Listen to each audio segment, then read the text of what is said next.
Halo Flickers, welcome to Sneakflix.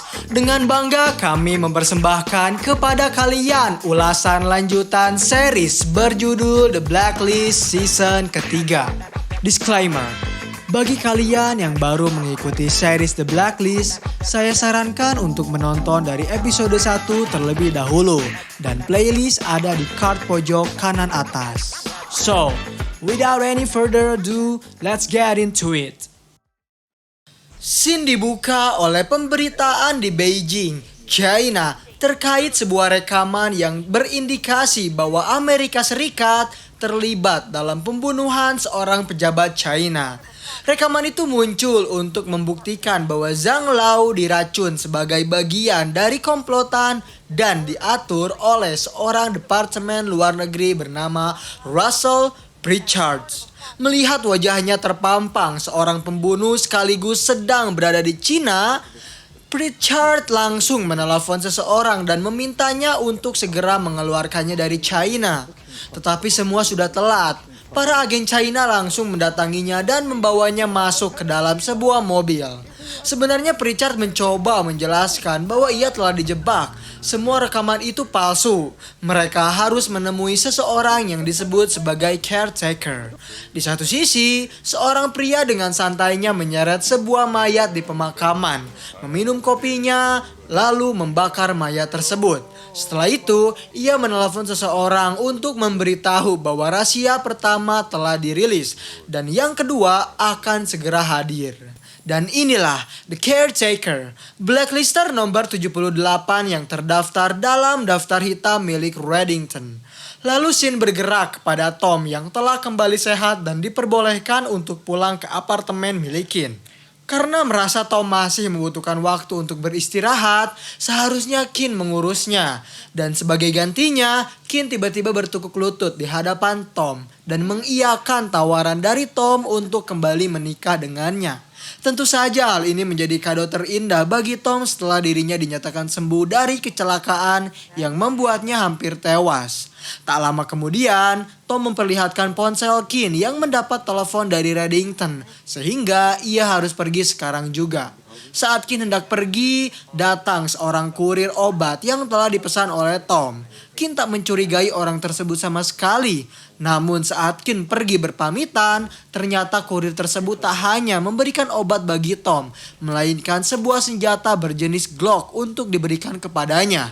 Ketika Kin bertemu dengan Reddington, ia menjelaskan bahwa dirinya dan Tom telah memutuskan untuk kembali menikah dan telah memutuskan untuk mempertahankan bayi mereka.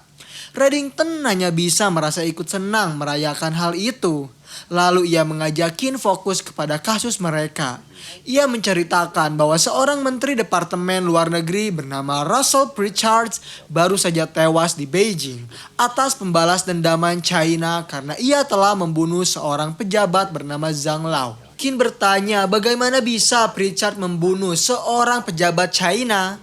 Reddington menjawab dengan bantuan Addison Wen, seorang pengusaha China Amerika yang sangat kuat. Ia membunuhnya ketika Zhang Lao berada di kota untuk mengunjungi PBB.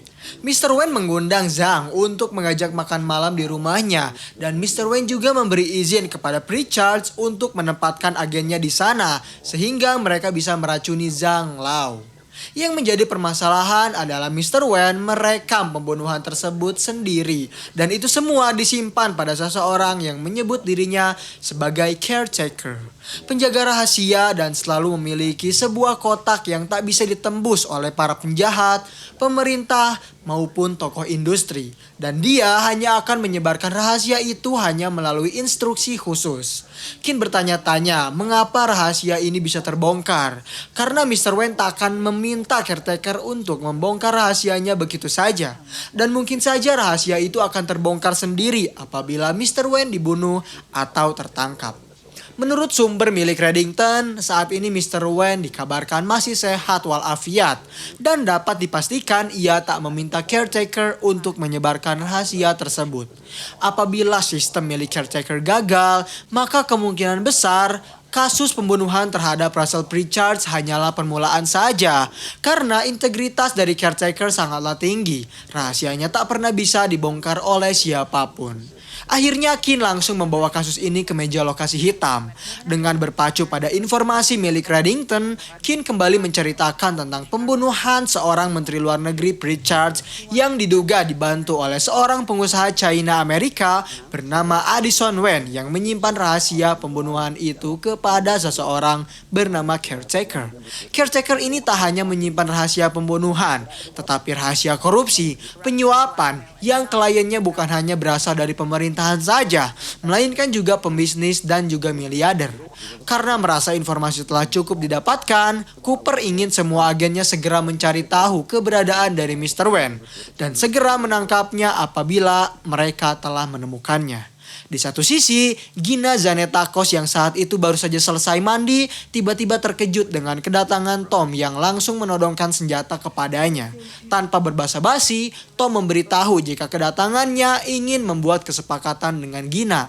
Karena saat itu Gina hanya berbalut handuk saja, ia meminta izin untuk melepaskan handuk tersebut di hadapan Tom dan menggantinya dengan pakaian. Kemudian Gina bertanya kesepakatan apa yang ingin tawarkan kepadanya. Tom menjawab, perdamaian. Namun ternyata Gina tak menyukai perdamaian karena menurutnya perdamaian sangatlah bosan. Sehingga ia mencoba untuk menghajar Tom dan merebut senjatanya. Tetapi apa yang ia lakukan sangatlah bodoh karena Tom mengetahui apa yang akan ia lakukan. Kemudian Tom kembali menegaskan apabila Gina mencoba untuk menyerangnya kembali, maka ia tak akan segan untuk membunuhnya. Kembali ke lokasi hitam, Mr. Wen akhirnya berhasil tertangkap dan langsung diinterogasi terkait pembunuhan terhadap Russell Pritchard. Rester ingin Mr. Wen menceritakan tentang siapa itu Caretaker dengan ancaman mereka akan memberikannya kepada China apabila Mr. Wen tak mau bercerita. Mr. Wen memberitahu bahwa ia adalah orang Amerika, pihak FBI tak akan bisa mengekstradisinya. Di dalam kantor Cooper, Kin memberitahu Cooper jika dirinya akan kembali menikah dengan Tom. Mendengar kabar tersebut membuat Cooper senang. Ia memberi selamat dan lalu Kin berkata jika ia berharap ibunya akan hadir di acara pernikahannya kelak. Kini, satu-satunya cara untuk menemukan ibunya adalah dengan berbicara kepada Anton Velov, orang yang mengetahui informasi terkait keberadaan ibunya. Di luar kantor, akhirnya Mr. Wen mau berbicara. Ia menjelaskan jika dirinya tak pernah bertemu dengan Caretaker. Ia hanya menyimpan rekaman itu di sebuah tabung yang telah disediakan olehnya. Akhirnya Ara mencoba untuk mencari terkait pengiriman tersebut. Menurut informasi yang ia dapatkan, kantor pos Amerika Serikat memulai layanan tabung pneumatik pada tahun 1893. Tabung itu tersebar di beberapa tempat dan kota, antara lain Brooklyn dan juga The Bronx. Sementara tempatnya berada di perpustakaan, rumah sakit, dan department store. Menurut Mr. Wen, Caretaker menggunakan sistem ini untuk mengangkut tabung berisi dokumen serta kertas. Cooper bertanya, mana salah satu saluran yang tersambung kepada Caretaker? Ara menjawab, ada ratusan saluran yang tersambung ke seluruh negeri. Biasanya tabung ini digunakan untuk menyelundupkan uang tunai. Karena tak bisa memeriksa satu persatu, akhirnya mereka menyuruh Kin untuk mendatangi Reddington agar mau meminta bantuan kepadanya. Di suatu restoran, Reddington menyatakan kesiapannya untuk membantu pihak FBI karena ia kenal dengan salah satu agen yang bergerak di bidang tersebut. Tetapi sebelum mereka berangkat, Reddington bertanya mengapa Kin masih mau memaafkan Tom.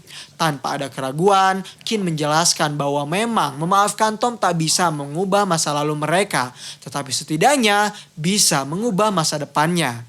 Setelah merasa cukup, Reddington lantas mengajak Kin untuk segera pergi ke sebuah tempat yang jaraknya hanya 60 kaki di restoran tersebut.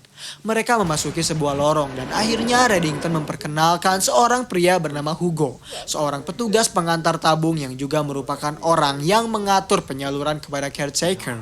Reddington juga memperkenalkan Kin kepada Hugo sebagai agen FBI dengan sedikit ancaman bahwa apabila Hugo tak mau memberitahu lokasi keberadaan dari Caretaker, maka mungkin saja FBI akan segera menggerebek tempat ini dan membuatnya terisolasi di penjara. Karena Hugo adalah orang yang cukup penakut, alhasil ia langsung memberitahu lokasi keberadaan dari Caretaker. Sementara itu, Gina yang telah luluh mulai mencoba menerima tawaran dari Tom. Tom berjanji ia takkan mencarinya lagi. Begitu juga dengan Gina yang takkan mencari keberadaan keluarganya lagi. Kini Tom telah lelah menyakiti orang lain. Ia hanya ingin menyelamatkan mereka dan berubah menjadi pribadi yang lebih baik.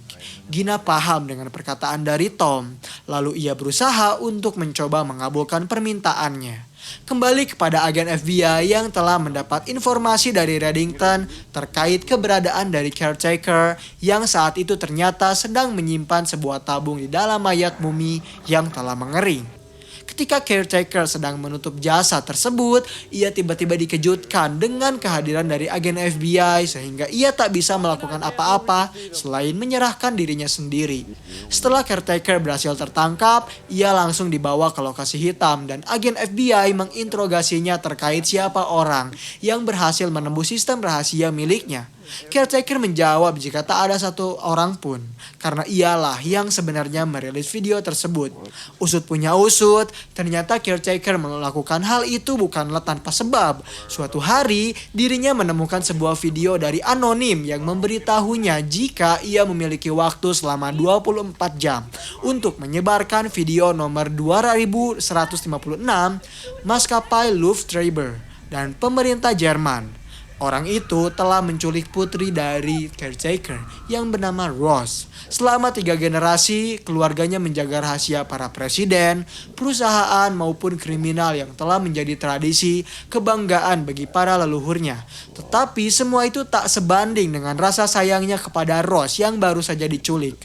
Orang yang menculik Rose memiliki daftar kliennya dan mereka mengetahui lokasi penyimpanan rahasia milik caretaker. Setelah mendapat penjelasan darinya, Samar berjanji akan memaksimalkan usaha mereka untuk mencari keberadaan Rose dan mendapatkan rahasia yang mereka inginkan. Caretaker menjelaskan jika mereka sebenarnya tak perlu mencari hal itu, karena mereka telah menyitanya di saat yang bersamaan mereka menangkapnya, yaitu sebuah tabung yang berada di dalam mayat tersebut.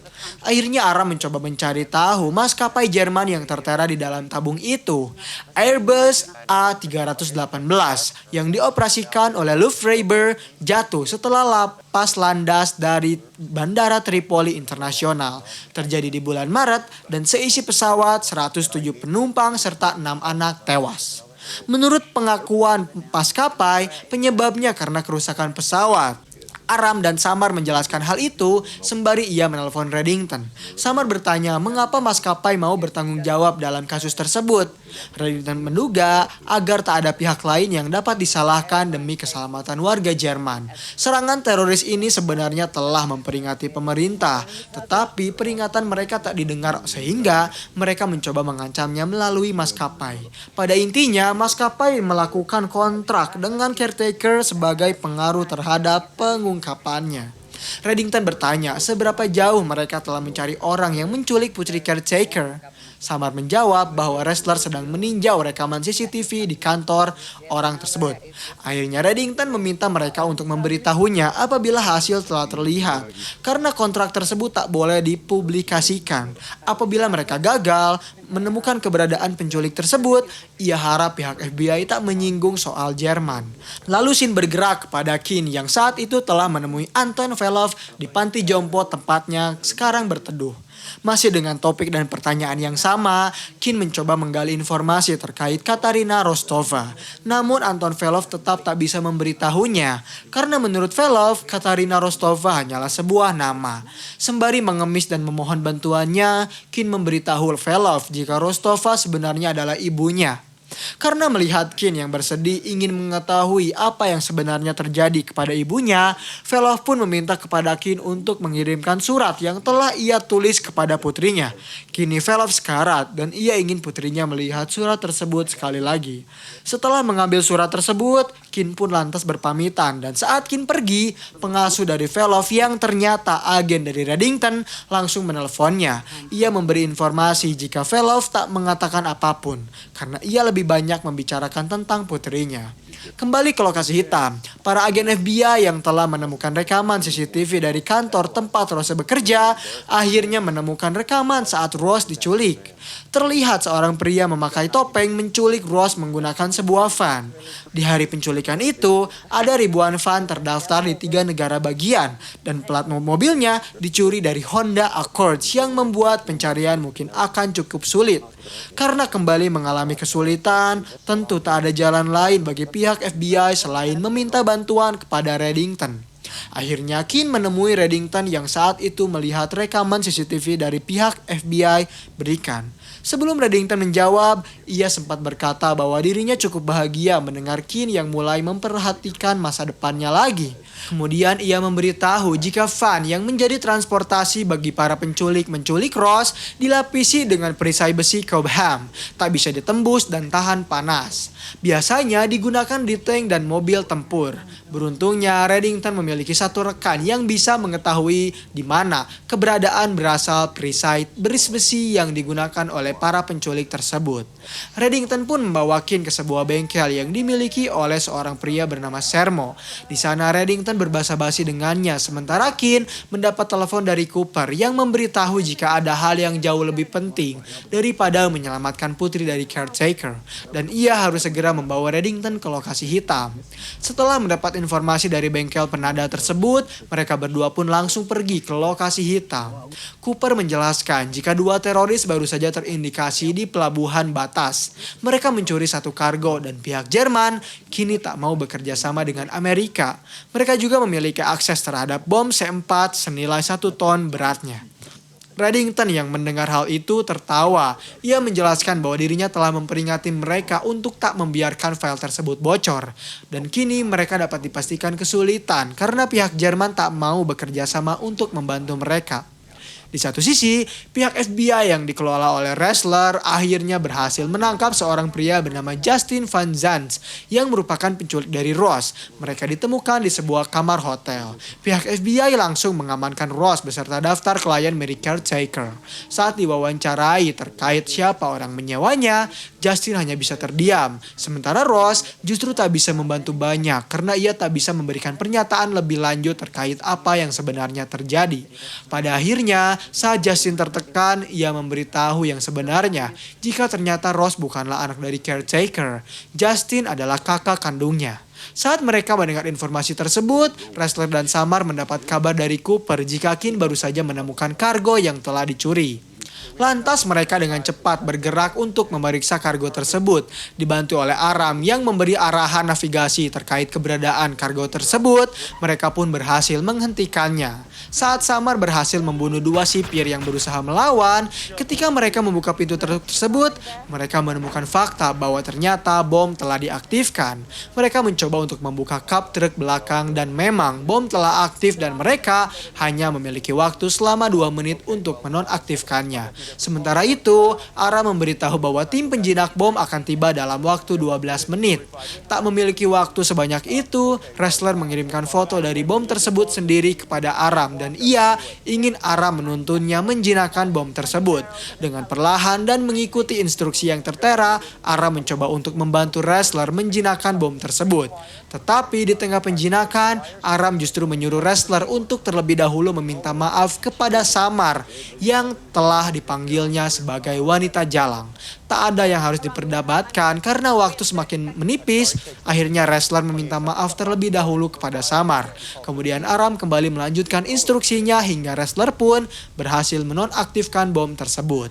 Di lokasi hitam, saat itu Cooper baru mendapat informasi bahwa Ross sebenarnya bukanlah anaknya.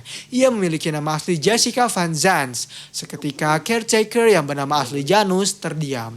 Ia menjelaskan jika istri dan anaknya yang masih berada di dalam kandungan tewas sebulan sebelum caretaker menemukan Ross yang saat itu disiksa oleh ayahnya di pinggir jalan. Karena merasa iba, caretaker lantas mencoba melerai penyiksaan tersebut yang justru berujung terbunuhnya ayah dari Ross, sehingga ia membawa Ross ke rumah dan merawatnya hingga sebesar sekarang.